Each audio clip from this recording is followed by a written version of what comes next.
Hello everyone, welcome to my channel GS with Isha. तो guys, सबसे पहले मैं ये बोलना चाहूँगी कि मुझे बिल्कुल भी समझ नहीं आ रहा है कि मेरे व्यूज़ नहीं आ रहे हैं। चलो वो तो कोई बात नहीं, चैनल नया है मेरा।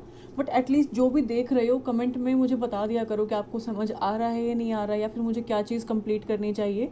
ठीक है, कि मैं उस पर वर्क कर सकूँ। आपको कंटेंट कम चाहिए, वीडियो शॉर्ट चाहिए, या फिर और ज़्यादा डिटेल में एक्सप्लेन करना है, क्योंकि मेरी कोशिश यही है कि जो मैं बोल भी रही हूँ ना, जो मेरे माइंड में थॉट्स भी आते हैं ना पीपीटी बनाते टाइम, कि हाँ ये चीज़ होनी चाहिए, तो मैं बहुत ज़्यादा सर्च करती हूँ डिफरेंट डिफरेंट वेबसाइट्स से। अपना कंटेंट, अपने नोट्स, हर चीज़ को एक पीपीटी में डालना बहुत ही टफ काम होता है, पूरा दिन निकल जाता है इसको बनाने में।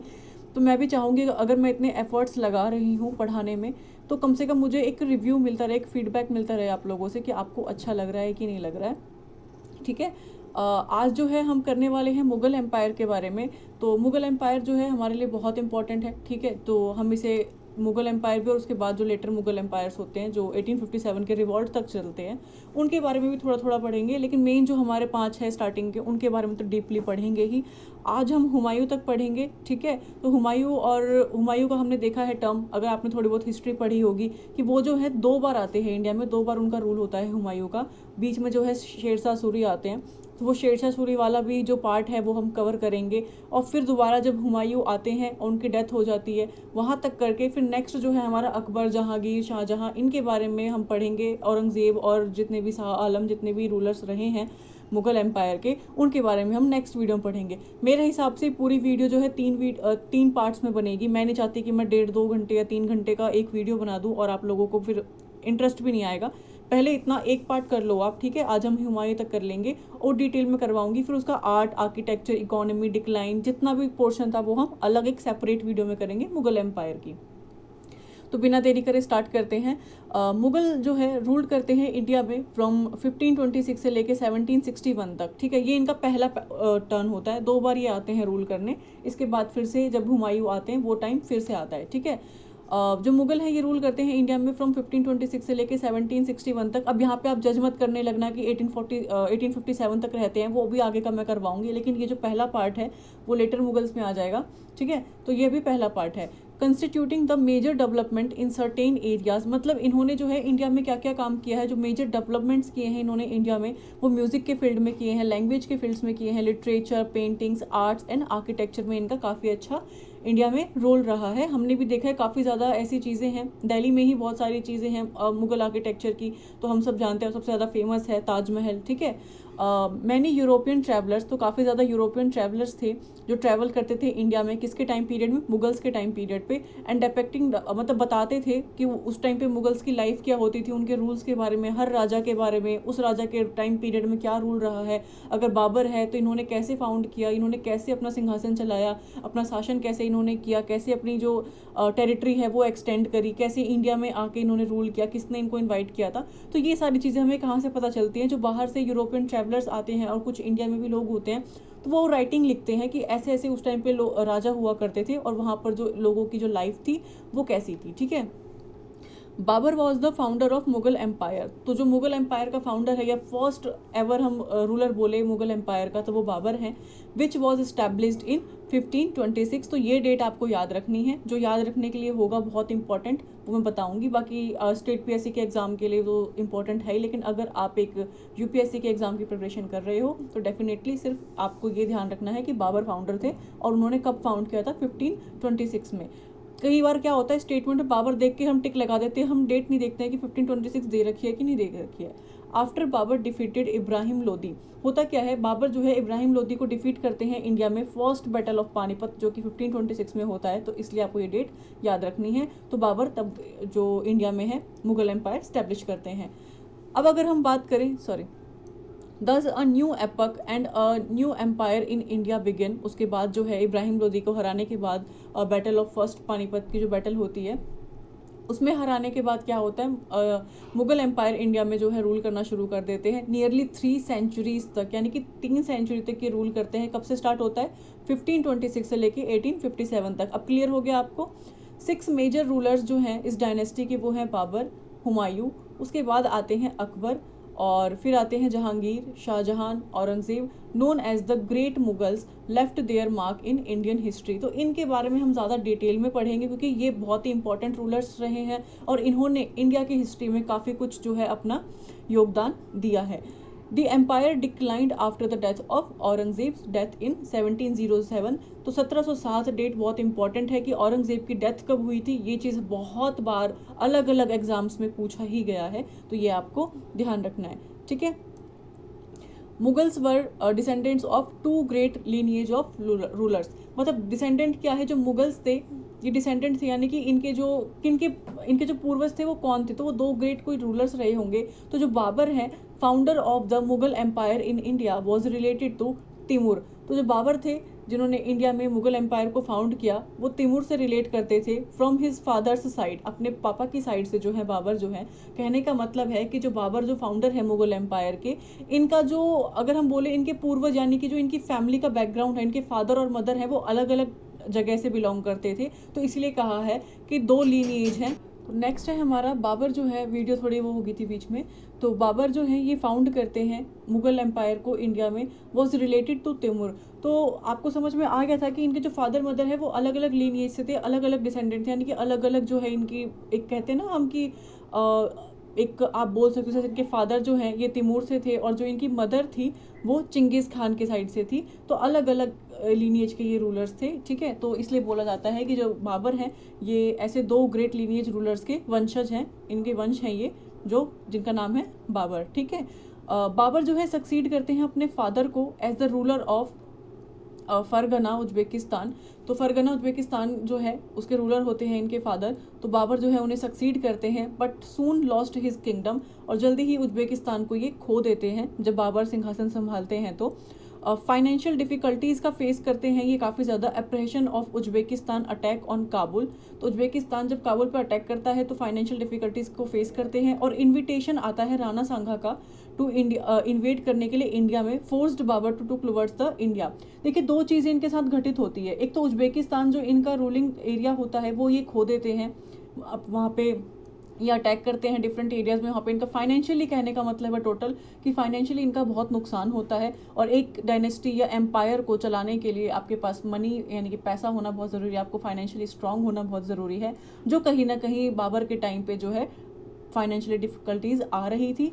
और दूसरी चीज़ क्या हुई, दूसरी चीज़ ये हुई कि इंडिया में जो राणा सांगा है कि लोधी को हराने के लिए, ठीक है, बहलूल लोधी थे ना जिसके सामने, सॉरी इब्राहिम लोधी को हराने के लिए जो है राणा सांगा जो है किसको इनवाइट करते हैं, बाबर को, कि इंडिया में आके वो इन्वेड करे। तो कहीं ना कहीं ये दो रीज़न होते हैं कि जो बाबर है वो इंडिया में आते हैं, ठीक है। तो इनका पूरा नाम क्या है, एग्जाम में कई बार क्वेश्चन आया है कि ज़हीरुद्दीन मोहम्मद बाबर जो इनका पूरा नाम है। 1526 से लेके 30 तक इनका टाइम पीरियड था, ज़्यादा लंबा नहीं था इंडिया में। बाबर जो है असेंडेड द थ्रोन, मतलब कब असेंड करते हैं, एट फरगना उज्बेकिस्तान में 1494 में। तो 1494 में ये उज्बेकिस्तान में थ्रोन अपने फादर के डेथ के बाद ये बैठते हैं गद्दी पे। जो इनकी एज कितनी होती है ये एग्ज़ाम में, स्टेट पीएससी के एग्ज़ाम में पूछा जा चुका है कई बार कि जो बाबर की जो एज है वो कितनी थी जब उन्होंने उज्बेकिस्तान, या पहली बार जब वो रूलर बने थे तो वो गद्दी पे बैठे थे। तो पहला याद रखना है कि 1494 में, और 12 साल की उम्र में इन्होंने गद्दी संभाली थी अपने फादर की डेथ के बाद। तो इनके फादर कौन से क्लैन से बिलोंग करते हैं, तो इनके फादर का जो है, अभी हमने किया था, कहाँ गया, हाँ, तैमूर से है। और मम्मी जो थी इनकी, माता जी जो थी इनकी, वो चंगेज़ खान से किस साइड से थी, ये ध्यान रखना है बस आपको, ज़्यादा इंपॉर्टेंट नहीं है। मेन यही है कि 12 साल की उम्र में इन्होंने सिंहासन संभालना शुरू कर दिया था। The situation in central Asia was not stable.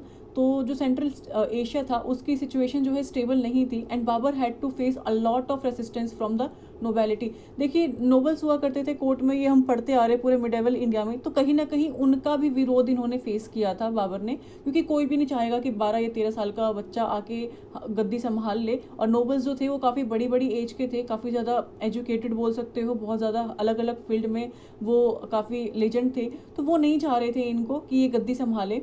Although he was able to capture, तो बाबर जो थे इन्होंने एबल थे कैप्चर करने के लिए Samarkand, but very soon he had to retreat because of desertion of some of his nobles.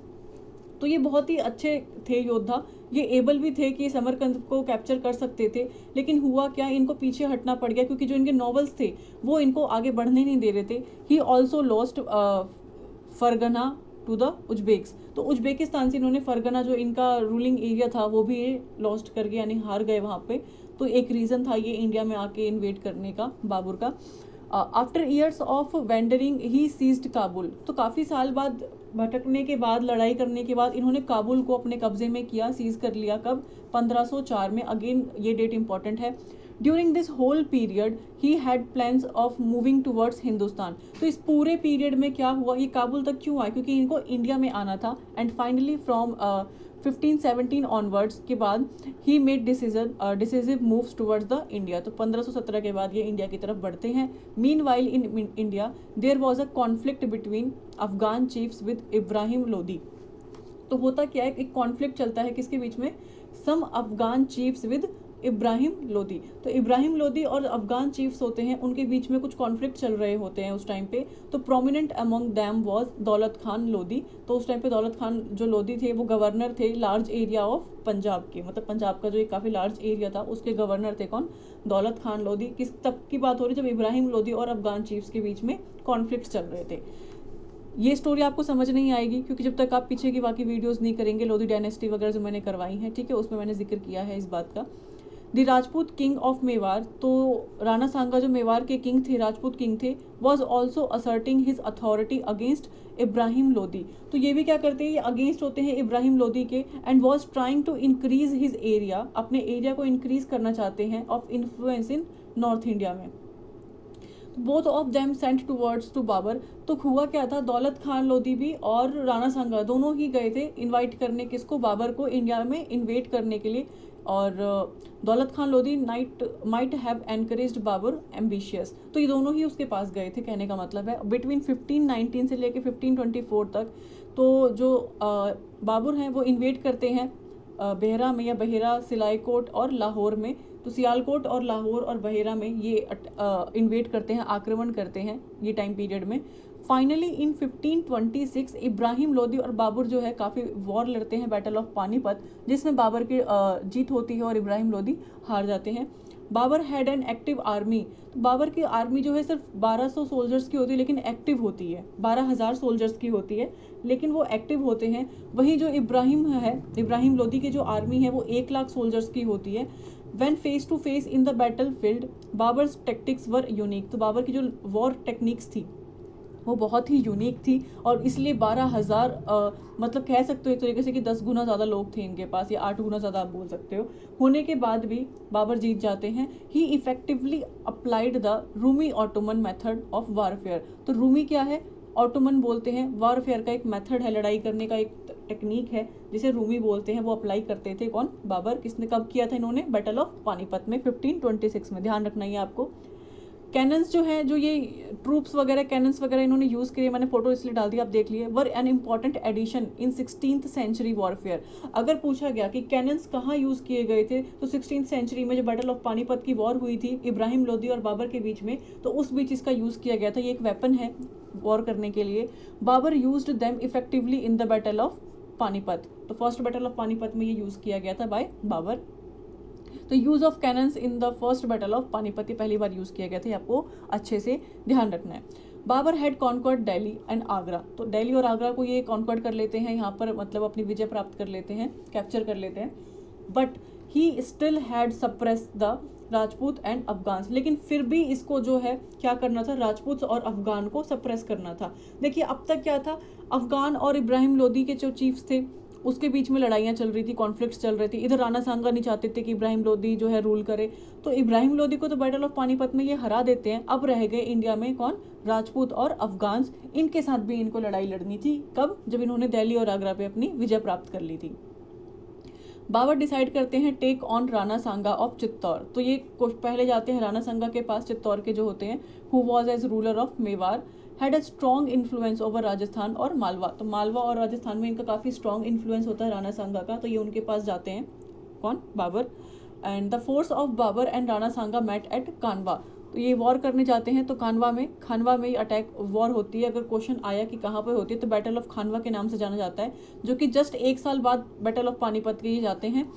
कौन? बाबर और राणा सांगा के बीच में खानवा में लड़ाई होती है। A place near Fatehpuri Sikri, तो फतेहपुर सीकरी के पास एक प्लेस है खानवा, वहाँ पे Rana Sanga was defeated in 1527, ठीक है। And once again the superior military tactics of Babur succeeded, तो बाबर जीत जाते हैं और राणा सांगा यहाँ पे हार जाते हैं अपनी एक यूनिक टैक्टिक ऑफ वॉर को लेके। With the defeat of Rana Sanga the biggest challenge क्या आता है नॉर्थ इंडिया में वॉज शैटर्ड। तो राणा सांगा के डिफीट के साथ जब राणा सांगा हार जाते हैं तो एक बिगेस्ट चैलेंज जो है नॉर्थ इंडिया में शैटर्ड मतलब खत्म हो जाता है। और वहाँ पर जो है बैटल ऑफ खानवा में 1527 के बाद पूरे नॉर्थ इंडिया में हुमायूं का राज होता है, बाबर का राज होता है, सॉरी। थो द मेवाड़ राजपूत, जो मेवाड़ के राजपूत से रिसीव करते हैं ग्रेट शॉक एट खानवा, क्योंकि उन्हें पता चलता है कि हमारे जो रूलर थे राणा सांगा वो हार जाते हैं। तो मेदिनी राय जो है मालवा में was still threatening to challenge the authority of Babur, तो वो अभी भी डर रहे थे चैलेंज करने के लिए बाबर की अथॉरिटी को। मेदिनी राय जो मालवा में उस टाइम पे रूल कर रहे थे, ठीक है, किसके बाद? राणा सांगा के बाद। इन द नेक्स्ट ईयर, तो नेक्स्ट ईयर क्या हुआ? बाबर डिफीटेड मेदिनी राय, तो बाबर फिर से क्या करते हैं? मेदिनी राय को डिफीट करते हैं इन चंदेरी, तो बैटल ऑफ चंदेरी ठीक 1 साल बाद होती है 1528 में। ध्यान रखना है 1526 में होता है बैटल ऑफ पानीपत, 1527 में होता है 1 साल बाद जस्ट बैटल ऑफ खानवा, ठीक है। और फिर नेक्स्ट होता है 1528 में बैटल ऑफ चंदेरी। तो PKC करके आप ये पूरा याद रहेगा, आपको ऐसे ही याद रहेगा, ठीक है। इन द सब्सिक्वेंट ईयर, मतलब कंटिन्यूस जो लड़ाइयाँ चल रही थी, बाबर ने एनकाउंटर कर लिया अफगान्स का, यानी कि इब्राहिम लोदी के ब्रदर थे मोहम्मद लोदी का, ये महमूद लोदी भी इनको बोलते हैं। तो फिर कैसे किया इन्होंने? पहले इन्होंने इब्राहिम लोदी को हराया, फिर इन्होंने राणा सांगा को हराया, और फिर इन्होंने अफगान्स को भी हराया, ठीक है। And defeated them in battle of Ghaggar. अब नेक्स्ट इसमें देखें हम, तो यहाँ हम ऐड कर सकते हैं 1529 में बैटल ऑफ घग्गर, तो PKCG, ये इस तरीके से आप याद कर सकते हो शॉर्ट फॉर्म में। तो बैटल ऑफ घग्गर यानी घग्गर रिवर के पास बैटल होती है इनके बीच में। किसकी बात हो रही है? अफगान्स को एनकाउंटर करते हैं बाबर, कहाँ? किसके साथ? जो कि ब्रदर होते हैं इब्राहिम लोदी के, जिनका नाम है महमूद लोदी। बाबर जो है ये डेथ हो जाती है इनकी 1530 में, ठीक है। अब डेथ का रीज़न क्या था? अगर किसी को पता है तो बताना, बाकी आगे तो मैं बताऊंगी he was a scholar of Persian and Arabic language, तो स्कॉलर थे पर्शियन और अरबिक लैंग्वेज का। तो अगर क्वेश्चन में आया कि अरबिक और पर्शियन लैंग्वेज का यूज़ होता था, तो हाँ होता था। ही रोट हिज ऑटोबायोग्राफी, मतलब इन्होंने अपनी खुद की ऑटोबायोग्राफी लिखी, अपनी खुद की आत्मकथा लिखी, जिसका नाम था तुजुके बाबरी। तो ये क्वेश्चन आप सब इससे फैमिलियर होंगे अगर आप काफ़ी टाइम से तैयारी कर रहे हैं तो, क्योंकि ये एग्जाम का बहुत फेवरेट क्वेश्चन है। तो तुर्की लैंग्वेज में लिखा था, ये भी बहुत इंपॉर्टेंट चीज़ है। तुजुके बाबरी जो है बाबर ने तुर्की लैंग्वेज में लिखी थी, ठीक है। तो इस तरीके से याद रखेगा आपको। Later it was translated into Persian and other language, बाद में क्या हुआ? पर्शिया और अलग दूसरी लैंग्वेज में इसको ट्रांसलेट कर दिया गया। तो फर्स्ट बैटल ऑफ पानीपत में यहाँ जानबूझ के सारी चीज़ें लिख दी हैं 1526 में। तो बाबर डिसिसिवली डिफीट करते हैं इब्राहिम लोदी को। ध्यान रखना है कौन सी बैटल है, कब हुई थी, किन दो लोगों के बीच में हुई थी, कौन हारा था और कौन जीता था, ये आपको पता होना चाहिए। इट रिप्लेस्ड द लोधी को, किससे? मुगल एरा को रिप्लेस किया, मतलब लोधी को रिप्लेस करके मुगल आए थे, तो ये उसकी बात है। रीज़न क्या है बाबर की विक्ट्री का कि वो जीत गए? Alternatively resting once winning of army, service of 2 Ottoman master gunners, Ustad Ali, मतलब 2 मास्टर गनर्स थे इनके पास जो इनको जीतने में हेल्प करते थे। एक का नाम क्या था? उस्ताद अली, इसे नोट कर लेना, ये ऐसे ही नहीं है। उस्ताद अली थे और मुस्तफ़ा थे, ये 2 इनके पास मास्टर गनर्स थे जो ऑटोमन से थे, तो ये इनकी आर्मी में थे, तो इसलिए ये जीतते थे। यूज़ ऑफ गन पाउडर का इन्होंने यूज़ किया था, ये इनकी विक्ट्री का कारण था। साइंटिफिक यूज़ ऑफ कैवेलरी और आर्टिलरी टैक्टिक्स, अलग ही यूनिक टैक्टिक्स थी इनको वेपन्स यूज़ करने की। और क्या बोला इन्होंने? तुलुगमा एंड द अरबा, इफेक्टिव यूज़ ऑफ कैनन्स। तो क्या बोला है? तुलुगमा और अरबा जो है ये इफेक्टिव यूज़ है कैनन्स को यूज़ करने की, मतलब कैसे यूज़ करोगे वो टैक्टिक्स का नाम बताया है, तुलुगमा और अरबा। तो अगर एग्जाम में आया कि तुलुगमा एंड अरबा क्या है, तो ये एक टैक्टिक्स है, एक यूनिक वे है किसको? वेपन्स को या कैनन्स को यूज़ करने का, ये ध्यान रखना है आपको। बैटल्स ऑफ खानवा मैंने बताया जस्ट 1 साल बाद हुआ था, जिसमें बाबर डिफीट करते हैं राणा सांगा को। और राणा सांगा को जब ये बैटल ऑफ खानवा में डिफीट करते हैं तो बाबर जो है खुद ही टाइटल एक अज्यूम करते हैं, अपने आप को गाजी का टाइटल देते हैं। तो अगर एग्जाम में क्वेश्चन आया कि गाजी का टाइटल जो है किसने लिया था, तो पहली बात है बाबर ने लिया था। कब लिया था? बैटल ऑफ खानवा में जीतने के बाद, जो कि 1527 में हुआ था। किससे जीते थे? राणा सांगा से। ठीक है। बैटल ऑफ चंदेरी की हम बात करें तो 1528 में, जस्ट एक साल बाद हो गया। तो मेदिनी राय जो मालवा की थी, मेदिनी राय जो मालवा के थे, was defeated and with his resistance across Rajputana was completely shattered. Rana Sanga के बाद तो वैसे भी राजपूताना, जो राजपूत का जो एक वो था एरिया, वो खत्म हो चुका था, लेकिन फिर भी ये थे मेदिनी राय। ठीक है। ये कहाँ पे थे? मालवा में। तो ये काफ़ी हिचक रहे थे, लेकिन फिर क्या हुआ, बाबर ने बोला चलो भाई तुम नहीं आ रहे तो मैं ही आ रहा हूँ लड़ने के लिए। बाबर यहाँ आए, इनको हराया और यहाँ पे वो जीत गए। फिर हुआ था बैटल ऑफ घग्गर, जो कि 1529 में हुआ था। बाबर डिफीट करते हैं महमूद लोदी को, who aspired the throne of Delhi, जो कि दिल्ली के थ्रोन पर बैठे होते हैं महमूद लोदी। उनको डिफीट करके बाबर जो है खुद दिल्ली में एस्टेब्लिश कर लेते हैं अपने आप को। तो दिल्ली और आगरा इस तरीके से इनके कब्जे में आ जाता है। और 1530 में हम सबने देखा कि इनकी डेथ हो जाती है। कुछ सिग्निफिकेंस देखेंगे बाबर के एडवेंट इंडिया में आके क्या करा इन्होंने। तो बाबर ने इंट्रोड्यूस्ड किया 4 बाग को। ठीक है। And symmetrically laid out garden. तो 4 बाग आपको पता होगा। ठीक है। दिल्ली में ही है। तो ये इन्होंने इंट्रोड्यूस किया था। मौसिक बनाते हैं पानीपत में और संभत में, इन रोहिला खंड। ये आपको ध्यान रखना है कि कहाँ कहाँ अपना मस्जिद बनाते हैं, मौसिक बनाते हैं, पानीपत और संभत इन रोहिला खंड। बाबर जो है तुजुके बागबरी लिखते हैं, जिसको हम बाबर नामा भी बोलते हैं, एंड मसनवी। मसनवी और बाबर नामा हम किसे बोलते हैं? तुजुके बाबरी को, क्योंकि वो खुद लिखते हैं, उनकी ऑटोबायोग्राफी होती है। तो ये 2 चीज़ें वो लिखते हैं, ये नाम आपको ध्यान रखना है। काबुल और Gandhar became integral part of Mughal empire. Security from external invasion for almost 200 years. तो एक्सटर्नल इन्वेजन से जो सिक्योरिटी थी वो कम से कम 200 साल तक बनी रही थी। कोई 200 साल तक इन्वेड नहीं कर पाया था इनके एरिया में, कसके मुगल के एरिया में। बाबर जो हैं पॉपुलराइज्ड थे गन पाउडर का यूज़ करने के लिए, कैवलरी यूज़ करते थे, आर्टिलरी इन इंडिया भी हमने देख लिया कि यूनिक टैक्टिक्स थी इनकी वॉर में।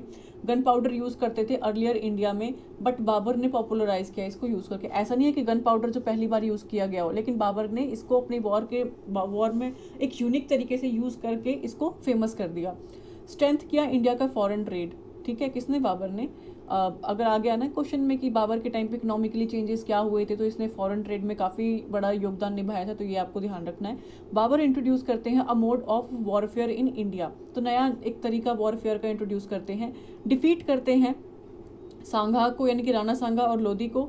ही smashed the balance of power and laid foundation of all India for all India empire. ठीक है। He had assumed title Padshah. तो पादशाह का टाइटल भी किसके पास है?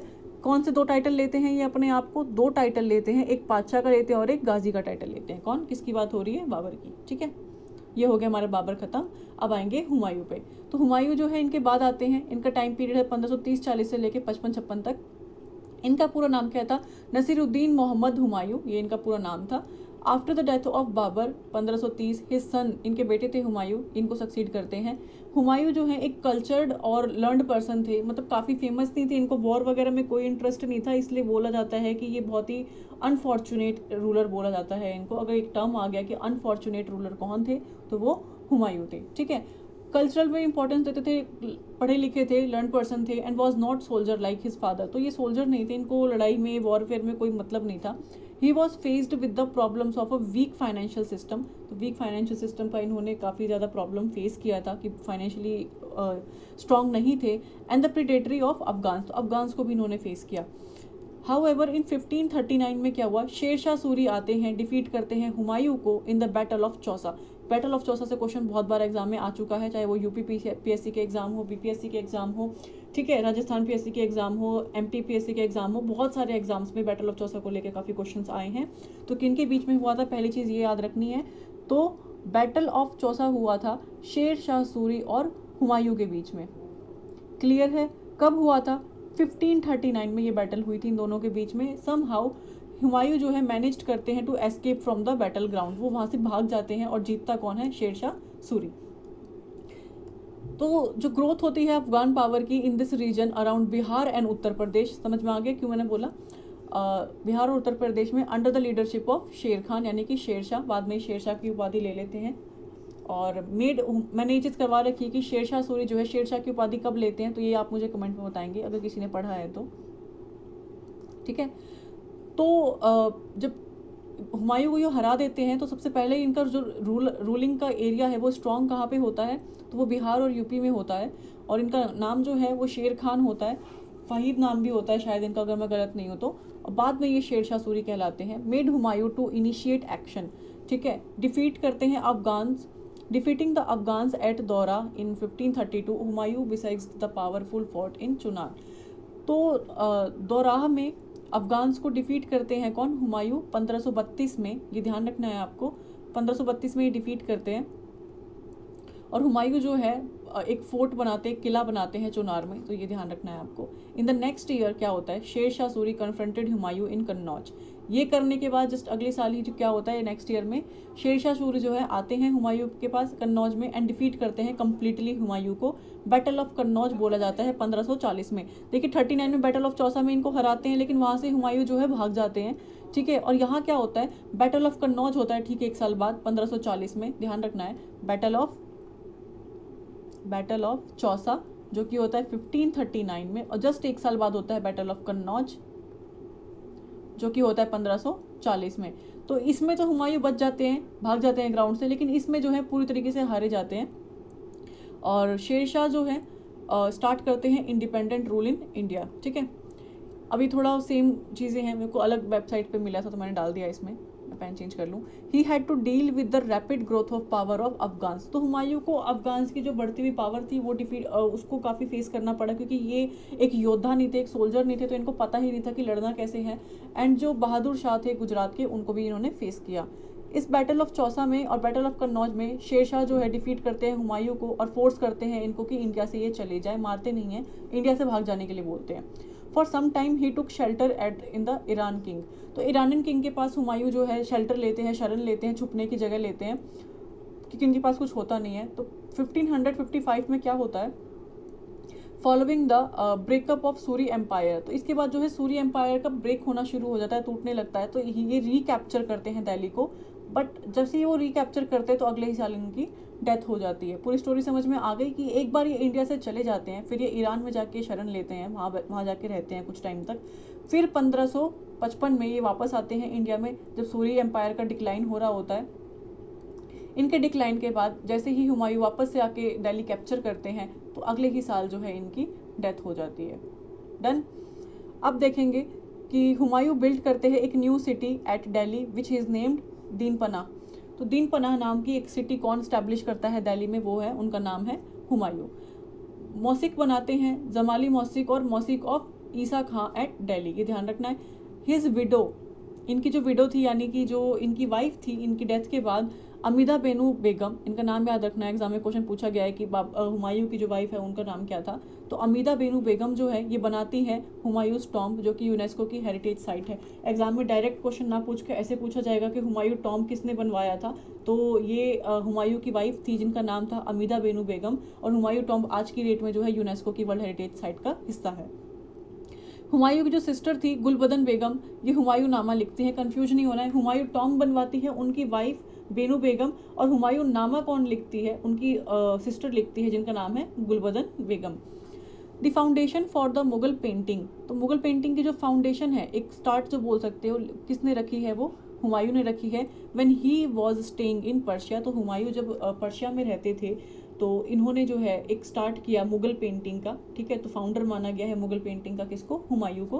पूरी स्लाइड ही बहुत इंपॉर्टेंट है, मैं एक बार ये रब कर देती हूँ ताकि आपको क्लियरली स्क्रीनशॉट आप ले सको,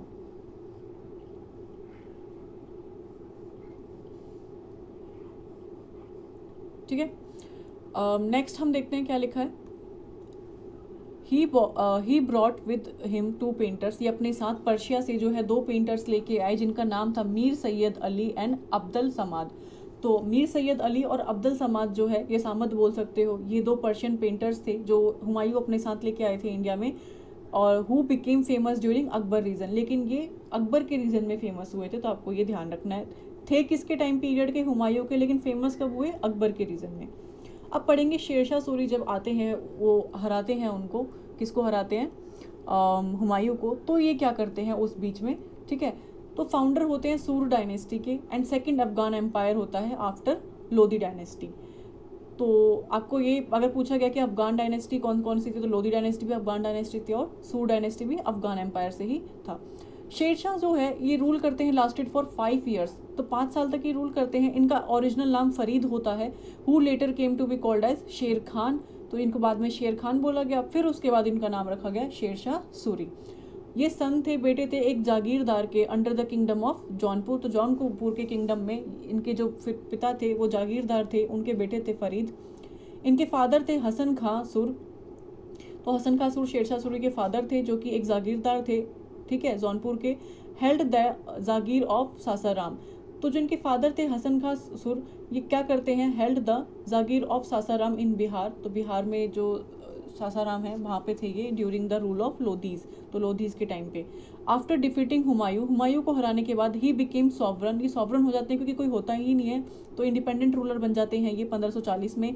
एंड अज्यूम करते हैं टाइटल शेरशाह का। तो मैंने ये क्वेश्चन पूछा था, तो ठीक है, 1540 में जब ये हराते हैं किसको, बैटल ऑफ, कब होता है 1540 में, कौन सा बैटल होता है ये बताओ, बैटल ऑफ कन्नौज में। हुमायूं को डिफीट करने के बाद शेरशाह सूरी जो है, पहले शेर खान होते हैं, वो बाद में शेरशाह की उपाधि खुद को देते हैं। Later a gap of 14 years, तो 14 ईयर्स के गैप के बाद क्या होता है, शेरशाह को Shershah succeeded in establishing the Afghan rule. तो वो रूल को, अफगान का जो रूल है, अफगान डायनेस्टी का जो रूल, अब बोल सकते हैं अपने एम्पायर को स्टैब्लिश कर लेता अगेन इन इंडिया इन 1540। ठीक है, Lodis were the first Afghan to rule. तो पहले अफगान थे लोधीज, उसके बाद आए थे शेरशाह यानी कि सुर डायनेस्टी। तो शेरशाह जो थे and his successors ruled for 15 years.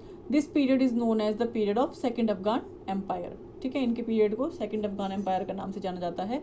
He defeated and conquered Malwa. तो ये मालवा को भी हराते हैं और कॉन्क्वर्ड कर लेते हैं, उस पर अपना मतलब कहते हैं ना कब्जा कर लेते हैं 1542 में after battle of Kannauj, which was followed by Chanderi. उसके बाद फिर ये चंदेरी पे भी करते हैं, चंदेरी करते हैं, मालवा पे अटैक करते हैं, तो ये इनका एरिया रहता है। इन राजस्थान ही लेड कैंपेन्स अगेंस्ट मारवाड़। तो मारवाड़ जो हुआ करते थे, और रणथंभौर, नागौर, अजमेर, मेरठ, जोधपुर, बीकानेर, तो इनके खिलाफ ये कैंपेन करते हैं राजस्थान में। तो जो भी राजस्थान के फेमस एरिया थे उस टाइम पे, उन सबके अगेंस्ट ये कैंपेन करते हैं। ही डिफीटेड रेबिलियस अफगान इन बंगाल। बंगाल में भी ये डिफीट करते हैं अफगान्स को, जो रेबिलियस होते हैं अफगान्स के अगेंस्ट, जो रेबल्स खड़े हो रहे थे इनके विरोध में, उनको भी इन्होंने डिप्रेस किया था, सप्रेस्ड किया था। बाय 1545 में क्या होता है, he had established himself as the supreme ruler of from Sindh से लेके पंजाब तक। तो क्या करते हैं 1545 में ये अपने आप को डिक्लेयर करते हैं कि मैं सुप्रीम रूलर हूँ, मेरे से ऊपर कोई भी नहीं है। कहाँ पर करते हैं ये, फ्रॉम सिंध से लेके पंजाब तक, the whole of Rajputana in the west and the, देखिए सिंध से लेके पंजाब तक का एरिया, राजपूताना वेस्ट में और बंगाल ईस्ट में, ये पूरा एरिया जो है इनका, इनके अंडर आता है। वहाँ पे अपने आप को एज सुप्रीम रूलर डिक्लेयर कर देते हैं। Now he turned towards Bundelkhand. अब इतना करने के बाद ये बुंदेलखंड की तरफ बढ़ते हैं। Here while besieging the fort of Kalinjar he died. तो होता क्या है यहाँ पर, ये कलिंजर का फोर्ट होता है, वहाँ पर इनकी डेथ हो जाती है इन 1545 में in an accidental blast of gun powder. अगर क्वेश्चन आया कि शेरशाह सूरी मरते कैसे हैं, तो एक एक्सीडेंटल गन पाउडर का ब्लास्ट होता है, उसमें इनकी डेथ हो जाती है 1545 में। आफ्टर शेरशाह's डेथ इन 1545, इनके जो सक्सेसर होते हैं वो रूल करते हैं टिल 1555 तक, तो 10 साल और बढ़ा पाते हैं ज़्यादा से ज़्यादा इनके सक्सेसर्स जो हैं। व्हेन हुमायूं कॉन्कर्ड इंडिया, उसके बाद फिर क्या होता है, हुमायूं इंडिया को वापस से कॉन्कर्ड कर लेते हैं। शेरशाह रिफॉर्म क्या करते हैं, तो he made his government highly centralised. तो सेंट्रलाइज्ड था इनका गवर्नमेंट, इनके हिसाब से सब चलता था। The king was assisted by important ministers. ये बहुत इंपॉर्टेंट है एग्जाम के पॉइंट ऑफ व्यू से, ठीक है।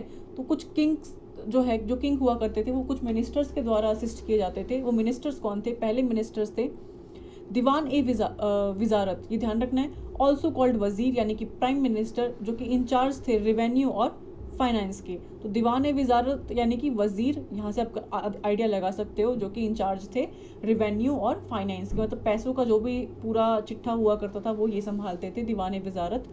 दीवान अर्ज किसे कहते थे, चार्ज ऑफ आर्मी। तो ए से ए आप समझ सकते हो, अर्ज यानी आर्मी, इसे क्लियर हो जाएगा आपको। दीवान रसालत यानी कि फॉरेन मिनिस्टर हुआ करते थे। दीवान इंशा मिनिस्टर ऑफ कम्युनिकेशन। और बरीद क्या थे, वो इंटेलिजेंस हुआ करते थे। तो बरीद से क्वेश्चन आया हुआ है, बरीद क्या थे, ये इंटेलिजेंस थे। अगर इन सबके नाम दे दिए, पूछा गया कि ये मिनिस्ट्रीज किस रूलर के टाइम पे थी, तो शेरशाह सूरी के रिफॉर्म के टाइम की बात है ये।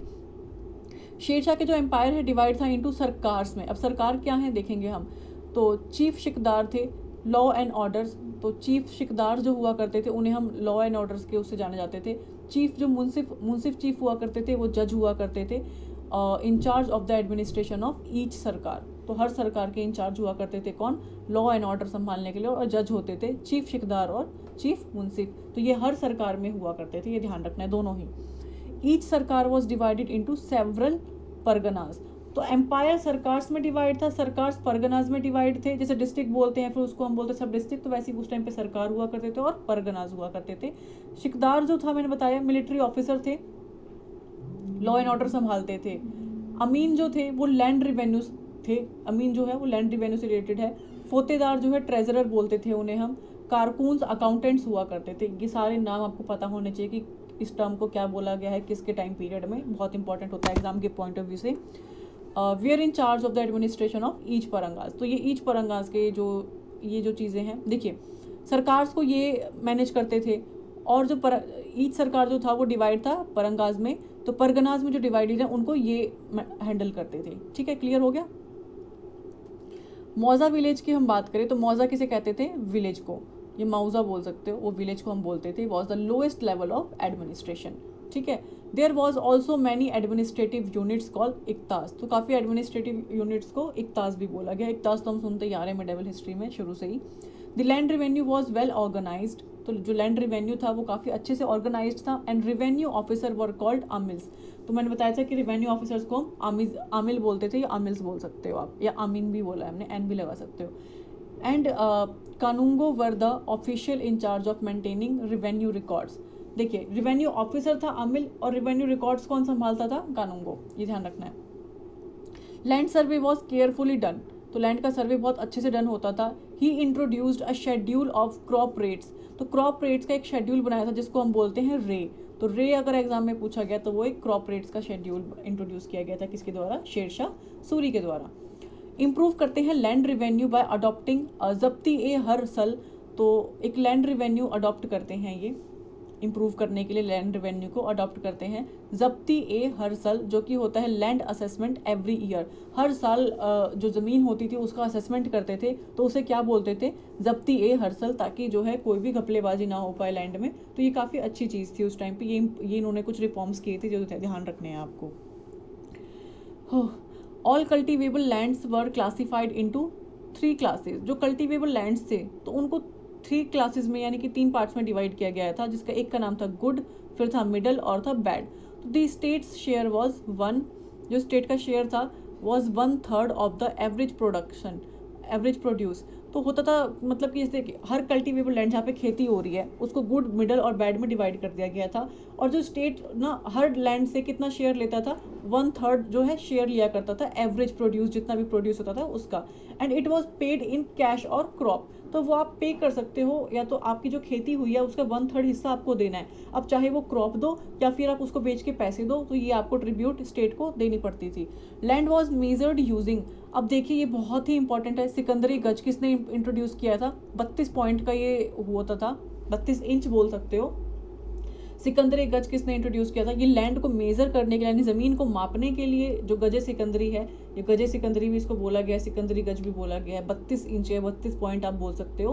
कौन लेकर आया था ये एक यूनिट करने के लिए, मेजरमेंट करने के लिए लैंड को, तो ये शेरशाह सूरी का रिफॉर्म था, वो शेरशाह सूरी के द्वारा लाया गया था। बहुत ही ज़्यादा इंपॉर्टेंट है। इन्होंने इंट्रोड्यूस किया था पट्टा, जो कि था amount each peasant had to pay. Patta एक तो एक आप टैक्स बोल सकते हो, एक अमाउंट हुआ करता था जो हर पीजेंट को, यानी कि हर किसान को पे करना ही होता था, चाहे खेती कैसी भी हो।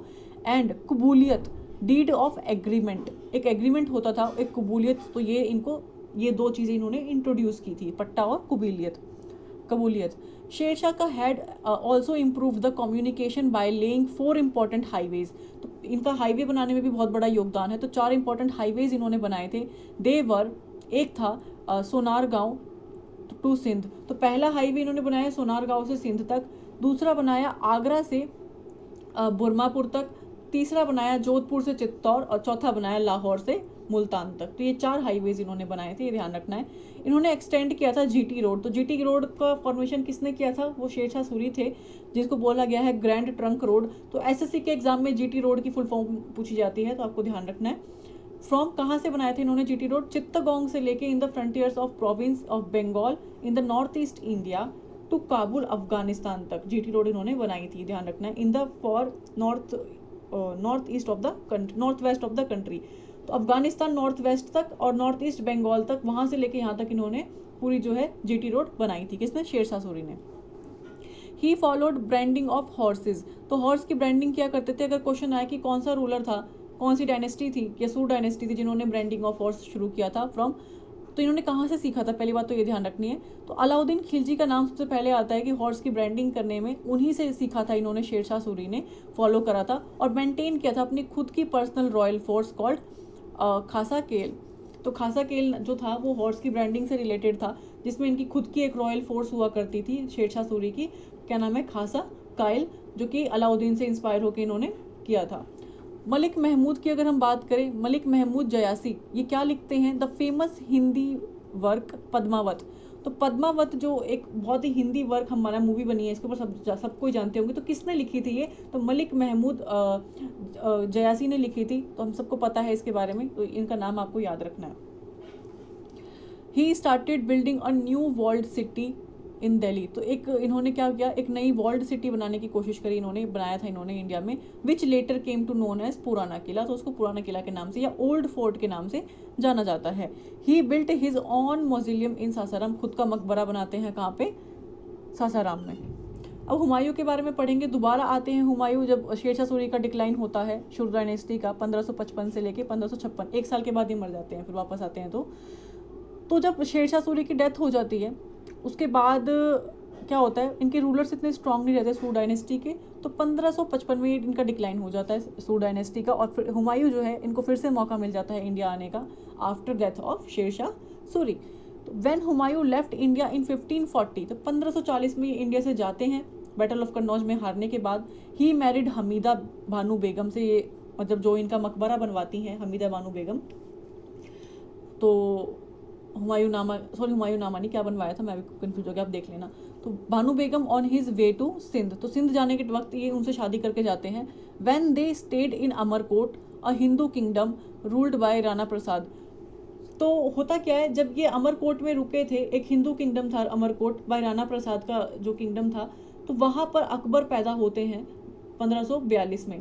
तो 1542 में अकबर का जन्म होता है, 1540 में ये शादी करते हैं, मतलब हारने के बाद। तो Humayun then proceeded to Iran, वो फिर ईरान जाके शरण लेते हैं, हमने देखा है। Sought help from its ruler, वहाँ के रूलर्स से हेल्प मांगते हैं। He later defeated his brother, अपने खुद के भाई को हराते हैं, जिनका नाम होता है कमरन और अस्कारी, याद रखना है आपको।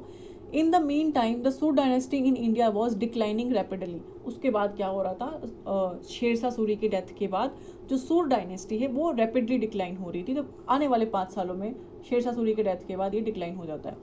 1555 में हुमायूं डिफीट करते हैं अफगान्स को, ठीक है, वही शेरशाह सूर डायनेस्टी को, और रिकवर कर लेते हैं मुगल थ्रोन को, ठीक है। आफ्टर 6 मंथ, 6 महीने बाद क्या होता है? वो मर जाते हैं 1556 में, due to his fall from the staircase of his library, अपनी ही लाइब्रेरी में सीढ़ियों से उतरते वक्त ये गिर जाते हैं और वहाँ इनकी डेथ हो जाती है। किसकी? एग्जाम में बहुत बार पूछा गया है कि किस मुगल रूलर का, ठीक है, कौन से मुगल रूलर थे जिनकी डेथ लाइब्रेरी में सीढ़ियों से गिरने से हुई थी? तो वो थे हुमायूं, ठीक है। ऐसे काफ़ी सारे रूलर्स के बारे में पूछा गया कि उनकी डेथ कैसे हुई थी, तो इनकी लाइब्रेरी में हुई थी सीढ़ियों से गिरने की वजह से। इनकी बायोग्राफी है हुमायूं नामा वॉज रिटन, हाँ, हुमायूं नामा इनकी गुलबदन बेगम ने लिखी है, ठीक है, ध्यान रखना इनकी बायोग्राफी है। और तो गुलबदन बेगम कौन थी? इनकी सिस्टर थी, इन पर्शियन लैंग्वेज में लिखा। ही वॉज बरीड इन दिल्ली, और दिल्ली में इनकी जो लास्ट अंतिम क्रिया जो भी होती है वो करी गई थी। तो आपको ये चीज़ ध्यान रखनी है। ये हमने कंप्लीट कर लिया, नेक्स्ट वीडियो में हम फिर शुरू करेंगे अकबर से, ठीक है। तो अकबर का जन्म हमने देख लिया कि कब हुआ है, एग्जाम में क्वेश्चन आता है कई बार, आप ध्यान रख सकते हो, इतना कुछ टफ नहीं है कि अकबर का जन्म कब हुआ था। 1542 में अकबर का जन्म होता है। तो इसके बाद अब हम आगे नेक्स्ट वीडियो में पढ़ेंगे, क्योंकि ऑलमोस्ट वीडियो 1 घंटे की हो जाएगी, नहीं तो करके फ़ायदा नहीं है। तो 3 पार्ट में ये वीडियो आएगी, तो बी अवेयर अबाउट दिस। आप सब्सक्राइब कर लेना मेरे चैनल को, तभी आपको अगले जो भी मेरी वीडियो आएगी उसका लिंक मिलेगा। और अगर वीडियो पसंद आ रही है तो शेयर और लाइक डेफिनेटली कर देना, इससे मोटिवेशन मिलता है। Thank you so much.